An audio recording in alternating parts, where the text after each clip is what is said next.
શ્રી ગુરુદેવ દત્ત. મુલતાઈ એટલે કે મૂળ ટાપી, એટલે ટાપીનું મૂળ. મૂળ તાપી એ સંસ્કૃત શબ્દ છે, એટલે કે એનું કાળક્રમે અભ્રંશ થઈને મુલતાઈ બોલવામાં આવે. મુલતાઈ એટલે કે મૂળ તાપી, એટલે કે તાપીનું મૂળ. ત્યાંથી સંજય બોરીવાલાના સર્વે સખાઓ મિત્રોને પ્રણામ. શ્રી ગુરુદેવ દત્ત. અવધૂતો અને સંતો એમની દિવ્ય દ્રષ્ટિથી તાપીના મૂળ સ્થાનને શોધી કાઢે છે, અને જે જગ્યાએ થી તાપીનું જે પ્રારંભ છે, એટલે તાપીનું મૂળ છે, ત્યાં જ તાપી માતાની સ્થાપના કરવામાં આવી છે, અને ત્યાં જ સૂર્યયાગ છે. ત્યાંથી જ સંજય બોરીવાલા અત્યારે તમારી સાથે સત્સંગ કરી રહેલો છે. મૂળ આ બ્રહ્માંડમાં ફાઇટ સત્ય અને અસત્યની, અને પાપ અને પુણ્યની થતી જ રહે છે. જે સત્યના માર્ગે છે તેની સાથે પુણ્ય સતત ચાલતું રહે છે, જે અસત્યના માર્ગે છે તેની સાથે પાપ સતત ચાલતું રહે છે. વ્યક્તિએ આ બેમાંથી એકની પસંદ કરવાની હોય છે, જે એના સ્વર્ગ અને નરકના 84 લાખના જે ફેરા છે એના દ્વાર તમારી એક ચોઈસ પર ખુલતી હોય છે. જ્યારે વ્યક્તિ સંપૂર્ણ પાપ વિહીન થઈ જાય છે, ત્યારે એ જન્મ મરણના ચક્કરથી પર થઈ જાય છે. અને અવધૂતો તો પાપ અને પુણ્યથી પર હોય છે, એટલે એ સ્વયં અવતાર ધારણ કરી શકે એ સ્થિતિ એ પહોંચી શકે છે. પરિવારમાં કે સંસારમાં સત્ય અને અસત્યની લડાઈ હોય એટલે સ્વાભાવિક છે ધુમારો થાય. જેમ અગ્નિ અને પાણી ભેગા થાય તો ધુમારો થાય. એના માટે ગુરુ મહારાજે એક બહુ સરસ શબ્દ કીધો હતો કે વાદ અને વિવાદથી પર થવું. વાદ અને વિવાદથી પર થવું એટલે જ સત્ય અને અસત્યનું જે આ ધન છે તેનાથી પર હોય. તમારી પાસે ગમે તેટલું સત્ય હોય, એકવાર શાંતિથી કહી દેવું. સત્ય જાણતા હશો તો મૌન ધારણ કરવું નહીં, પણ એકવાર શાંતિથી કહી દેવું. પણ એમાંથી પછી જો વિવાદનું સ્વરૂપ ધારણ કરે ત્યારે આપણે વિવાદથી દૂર રહેવું. આ સંસારમાં કેટલાય ધર્મગુરુઓ થઈ ગયા, એ પણ સત્ય અને અસત્યના માર્ગે હતા. દરેકને જે માર્ગ પસંદ આવ્યો તે માર્ગ એને ચાલ્યો, અને ઘણા એ માર્ગે ચાલીને પોતપોતાના પંથની સ્થાપના કરી. હવે પરિસ્થિતિ એવી નિર્માણ થઈ ગઈ છે કે સત્ય અને અસત્યની લડાઈ એની પરમ કાષ્ટાએ છે, જે તમે યુગ પરિવર્તન કે વિશ્વયુદ્ધના સ્વરૂપે હવે જોઈ રહેલા છો. તે ત્યાં સુધી કે દરેક જણ એની જે ઉપરની પેઢીઓ છે, જે એને સત્ય કે જે અસત્ય છે તે પણ સત્ય એના મગજમાં ગાળીને એ માર્ગે લઈ ગયા છે. એ સત્ય અને અસત્યની લડાઈ અત્યારે એની પરાકાષ્ઠાએ છે. એમાંથી જે ખરું સત્ય છે, જે સનાતન સત્ય છે, તેનો જ વિજય થશે. અને સનાતન સત્યના વિજય માટે પરમાત્મા કોઈને કોઈ સ્વરૂપે આ પૃથ્વી પર અવતાર લેતા હોય છે. અને આ એ જે યુગ પરિવર્તન છે એની પાછળનો જે મેઇન ઉદ્દેશ્ય છે એ સત્યની સ્થાપના કરવાની છે. એ સત્ય પ્રમાણે માનવ જીવનને ધારવાની છે કે આપણે આપણા જીવનમાં આપણી સંસ્કૃતિ અને સંસ્કારોથી બહુ દૂર ગયા છે.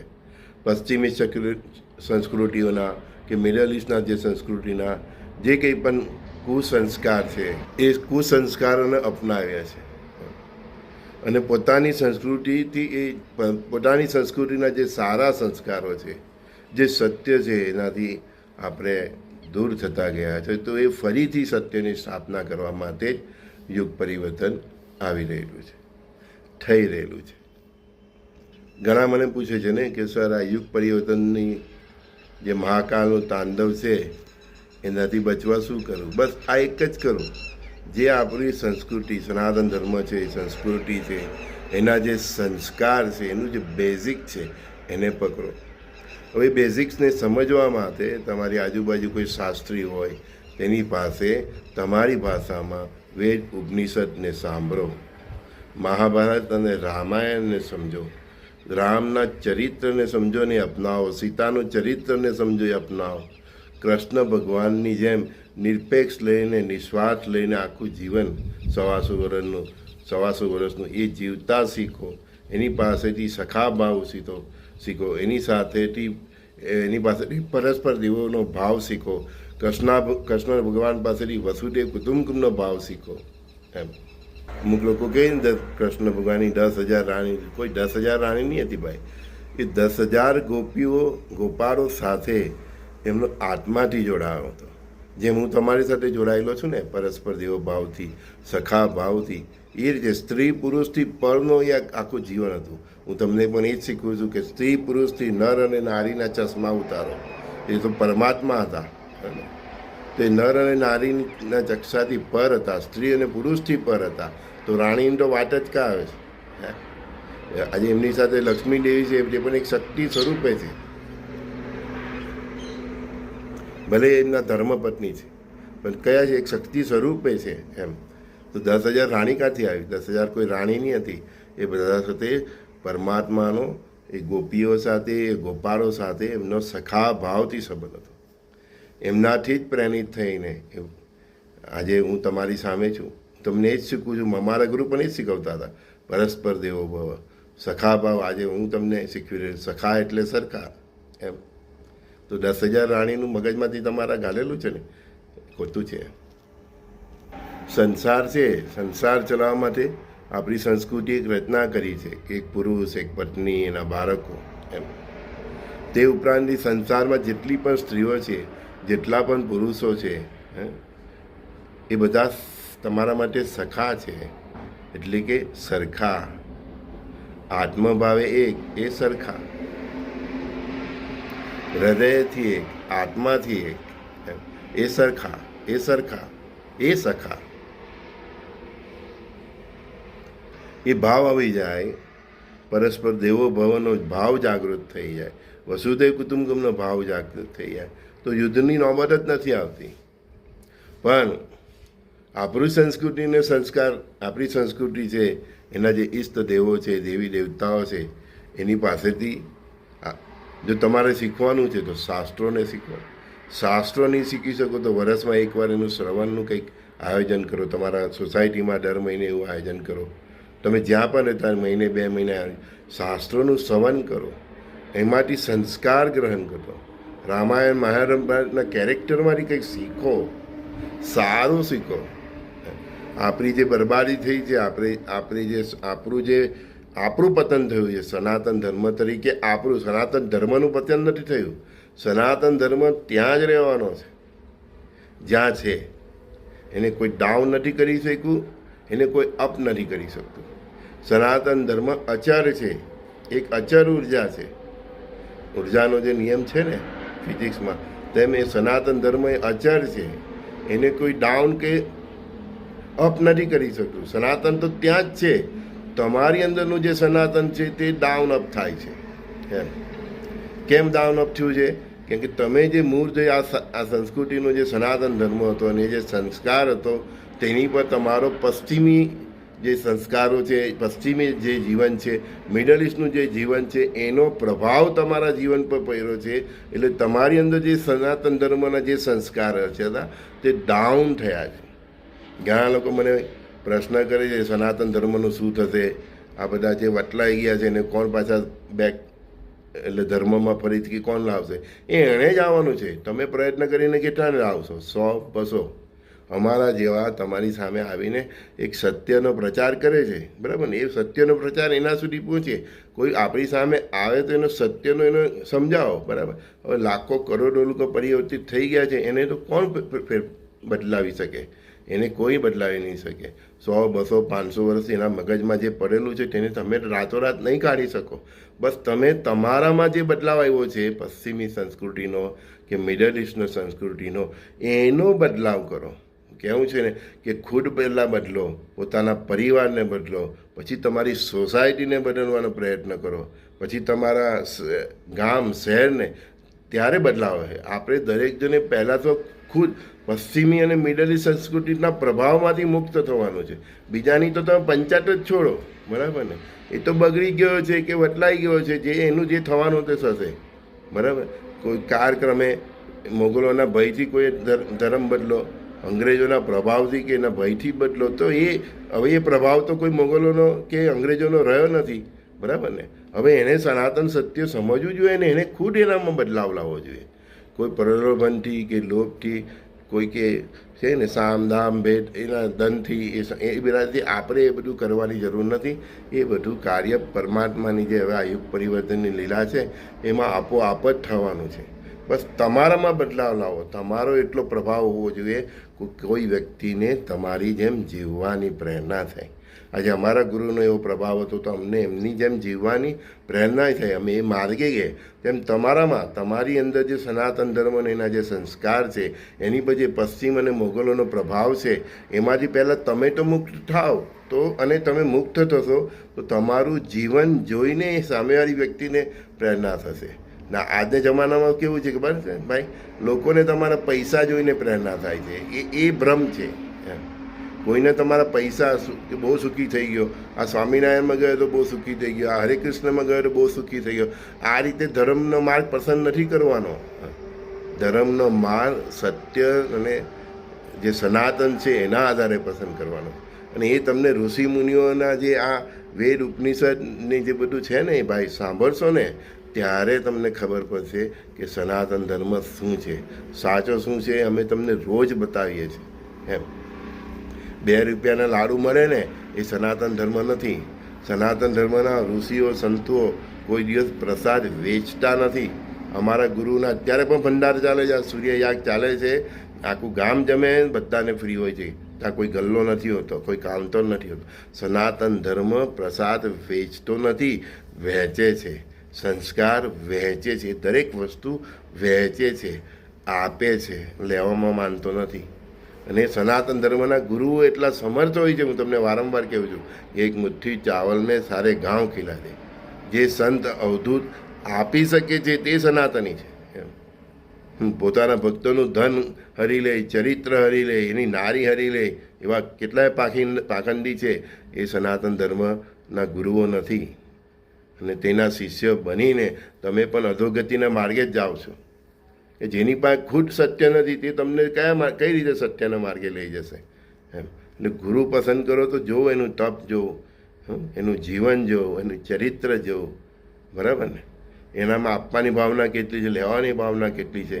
અને મેં તો કહ્યું કે ગુરુ અત્યારે આ પૃથ્વી પર એવા જ સમર્થ ગુરુ જુઓ કે જેનામાં આશીર્વાદ આપવાની શક્તિ છે. એમ જે ગુરુઓને નાના નાના કામ માટે મિનિસ્ટરો કે કોઈની ઓળખાણ કે ચિઠ્ઠી લખી આપવું પડે, એ ગુરુ નથી. ગુરુ તમારું ભાગ્ય એની શક્તિથી બદલે છે. એના આશીર્વાદ ડાયરેક્ટ તમારી કુંડલી પર ઇફેક્ટ કરે છે, બરાબર છે? તો તે ગુરુ છે. એને બતાવેલા માર્ગથી ચાલવાથી તમારી આધ્યાત્મિક ચેતના પ્રજ્વલિત થાય છે, તમારા દરેક દુષ્કર્મોનો નાશ કરે છે. સમજ પડી? અને જ્યારે માણસનો દુષ્કર્મનો નાશ થાય એકદમ ફિલ્ટર થઈને તેજસ્વી થઈ જાય છે, પછી એને ભાગ્ય શું ને દુર્ભાગ્ય શું એનાથી પર થઈ જાય છે. પરમ ચેતના એની આજુબાજુ એવી એક શક્તિની જેમ ફરતી થઈ જાય, એકદમ ફિલ્ટર થઈ જાય છે. ગુરુ એ છે, ગુરુ મંત્રમાં એટલી શક્તિ છે. એવા ગુરુઓને પકડાય. એમ ગુરુ એટલા સમર્થ હોય છે કે તમારા દુઃખ દર્દ સૂર્યનો ઘાસ હોય કે ને કેટલાય અંશે દૂર થઈ જાય. તમે બહુ સુખી નહીં થાવ તો કંઈ નહીં, પણ ધીરે ધીરે તમારા કષ્ટ કપાય છે. અને એક લેવલ એવું આવે છે કે તમે એવરેજ લાઈફ જીવતા થઈ જાય. જો તમારું બહુ દુર્ભાગ્યવાળું જીવન હોય તો ગુરુ પાસે જવાથી ફાયદો જ થાય છે, પણ આવા ગુરુજનો મેં ચર્ચા કરી છે. તો તમે એવા ગુરુઓથી, એવા સનાતન ધર્મો, એવા સંસ્કારોથી, વેદ ઉપનિષદથી તમે પર થઈને જીવા છો, અને પશ્ચિમી સંસ્કૃતિ અને મોગલની જે સંસ્કૃતિ છે એનું જે તમારા જીવનમાં આચરણ વધી ગયું છે, એના કારણે તમારો સનાતન વૈધો ગઈતો છે. સનાતન તો અચર છે, એ જ્યાં છે ત્યાં જ છે અને ત્યાં જ રહેવાનો છે. હા, પૃથ્વી પર એનો પ્રભાવ વધે તેમ ભારતની સીમાઓ વધે છે. ભારત જ સનાતન ધર્મનો બેઝ છે. એટલે પૃથ્વી પર સનાતન ધર્મનો પ્રભાવ વધે છે, એટલે કે તમારા જીવનમાં પ્રભાવ વધે છે, તમારા જીવનની વાત કરું, તેમ સનાતનની સીમાઓ વધે છે, એટલે કે ભારતની સીમાઓ વધે છે. અને પૃથ્વી પર સનાતન ધર્મની પ્રભાવ ઘટે છે, તેમ ભારતની સીમાઓ ઘટે છે. આપણું નસીબ સારું છે અત્યારે કે આપણા દેશના પ્રધાનમંત્રી, અમુક રાજ્યના મુખ્યમંત્રીઓ સનાતનના પ્રભાવવાળા છે, બરાબર. એનો આપણને ફેરફાર આપણા જીવનમાં દેખાય છે. એટલે તમે પણ સિલેક્ટ કરો ઇન ફ્યુચરમાં, તમે મત આપો કે કંઈ પણ કરો, તો સનાતન ધર્મનો પ્રભાવ વધારી શકે એવી વ્યક્તિને જ તમે ચોઈસ કરો. તો એના કારણે તમારા જીવનના પણ જે સનાતન ધર્મનો ચઢાવ ઉતાર છે એનામાં પણ કંઈ ફરક કરશે. અને પહેલાં તો ખુદ બદલાવ, ખુદ સુધરો. તમે સુધરશો તો આપણે, જે તમારું કુટુંબ સુધરી ગયું તો એ પ્રમાણે સુધારો થશે ને સનાતન ધર્મનો. તમે હિન્દુ છો, તમે ધર્મ નથી બદલો એટલે તમે સનાતની છો, એ ખોટા ભ્રમમાં છો. તમે સનાતન ધર્મના જે મૂળ સંસ્કાર છે તે વેદ ઉપનિષદ સાંભળો, તો તમને ખ્યાલ આવે. હા, સોચ અસોચના શું નિયમ છે, સૂતકના શું નિયમ છે, અને જે આપણા ગુરુએ કહ્યું છે તે સખા ભાવ, પરસ્પર દેવોનો ભાવ, વસુદેવ કુટુંબનો ભાવ, રામકૃષ્ણ શંકર હનુમાન ગણેશજી, શ્રી ગુરુ દત્તાત્રેય ભગવાન, આ બધા પ્રત્યે આપણી ભક્તિ, આપણી ઋષિઓ પ્રત્યેની ભક્તિ, આપણી સંતો પ્રત્યેની ભક્તિ, આ બધા અમુક સનાતનને ઉદાહરણ મેં કહ્યા, એને પકડો તો આગળનો તમારો સનાતનનો માર્ગ ખુલ્લો થશે. બાકી સનાતનની ફિકર કરવાનું છોડી દો. જે પરમપિતા પરબ્રહ્મ પરમાત્માએ આ બ્રહ્માંડની રચના કરી છે અને એની અંદરથી જે સનાતન વહેતો થયો છે, સૂર્યના પ્રકાશને કોણ ઘટાડી શકે છે? તમે બહુ બધો છત્રી રહી શકો, બરાબર. આ જેટલા પણ સનાતન ધર્મના મૂળ ધર્મોમાંથી જેટલા પણ ફાટાવા ભર્યા છે એ બધી છત્રીઓ છે. સૂર્ય તો ત્યાં જ રહેવાનો છે. અને મેઇન તમને કહ્યું છે એમ, સનાતન તમારી અંદર વધે ઘટે છે. તમે પહેલાં એને તમારી અંદર બેલેન્સ કરો. તમારી પહેલાં ચિંતા કરો કે તમે કયા માર્ગે છો. તમારું શુદ્ધ સાત્વિક જીવન છે? માંસાહાર છોડો, દારૂ છોડો, પર નારી પર પુરુષનો, સમજી ગયા ને, એ છોડો. પહેલાં તમારું ચરિત્ર સાચવો. પહેલાં તમે તો ખુદ કટ્ટર સનાતની બનો. તમે ને તમારું પરિવાર બની જશે, એના પ્રભાવથી બીજા બનશે. મેં કીધું ખુદ પહેલાં પોતાના ઘરથી શરૂઆત કરો, પછી પોતાના મોહલ્લાથી શરૂઆત કરો, પછી તમે એક ગ્રુપ બનાવીને પછી આગળ ચાલો. તમારામાં કંઈ બદલાવ હશે, તમને જોશે તો એને જને શકે. આજે તો લોકો પૈસા ક્યાંથી વધારે આવે છે, કયા આશ્રમ પરમાં જવાથી કલ્યાણ થઈ જાય છે, ફલાણી જગ્યાએ બહુ સુખી થઈ ગયો. આ જે તમારી સોચ છે ને ભાઈ, એ સોચને કારણે જ તમારી ઉપર પશ્ચિમનો અને મિડલ ઇસ્ટનો પ્રભાવ પડ્યો છે. ને આ સોચને કારણે તમે મૂળ સત્યથી વિમુખ થયા છે. સુખ અને દુઃખ તમારા ગત જન્મોના કર્મોને કારણે છે, એટલી પણ તમને સમજ નથી. તો તમે સનાતની ક્યાંથી? આ ગ્રહો નક્ષત્રો જે તમને જન્મ સમયે જે સોફ્ટવેર મળે છે એમાં સ્પષ્ટ છે કે તમારું ગત જન્મ કેવું છે, એના કર્મો કેવા છે, એ પ્રમાણે તમને સુખ દુઃખ છે. ઘણાની પાસે કુંડલી પણ નથી હોતી. તમે એટલા અજ્ઞાન હોય, કયા સમયે કેટલા વાગે કયા જન્મ થયો તે પણ નથી હોતું. તમારું જન્મ શું છે, એમાં સુખ દુઃખનું કારણ શું છે, એ તમારે સમજવું પડે અને એ પ્રમાણે કોઈ વિદ્વાનને મળીને આગળનું જીવન જીવવું પડે. એમ સુખ દુઃખનું કારણ તમારા કર્મો જ છે, તે પણ જગત કર્મ કરો. અને આ જન્મના સત્કર્મોથી તમે તમારા દુઃખને કાપી શકો, એટલે કે તમારા પાપને કાપી શકો. જેટલું પાપ તમે કાપો તેમ તેમ તમારું પુણ્ય વધતું જાય અને તેમ તેમ સુખી થતા જાઓ. અને પુણ્યને કારણે દેહ ધંધા અને સમુદ્રી આરોગ્ય આયુષ્ય પ્રાપ્ત થાય એનો પાછો સદુપયોગ કરો. નહીં તો રાવણ કંસ જેમ બધી અમુક સંતોના જે પતન થયા તેમ તમારું ફરીથી પતન થાય. અને સનાતનની ફિકર કરી હોય ને ભાઈ, તો તમારી અંદર રહેલા તમારા સનાતનની ફિકર કરો. બાકી આ દેશ પણ ત્યાં જ રહેવાનો છે ને આ સનાતન ધર્મ પણ ત્યાં જ રહેવાનો છે. એ અચર છે. સમજી ગયા? હા, ઉર્જાનો જે નિયમ છે ને તેમ અચર છે. સંજય બોરીવાલાના પ્રાતઃકારે સત્સંગમાં મુલતાઈ એટલે કે મૂળ તાપીસના ક્ષેત્રથી સૌને સખાઓને પ્રણામ. શ્રી ગુરુદેવ દત્ત.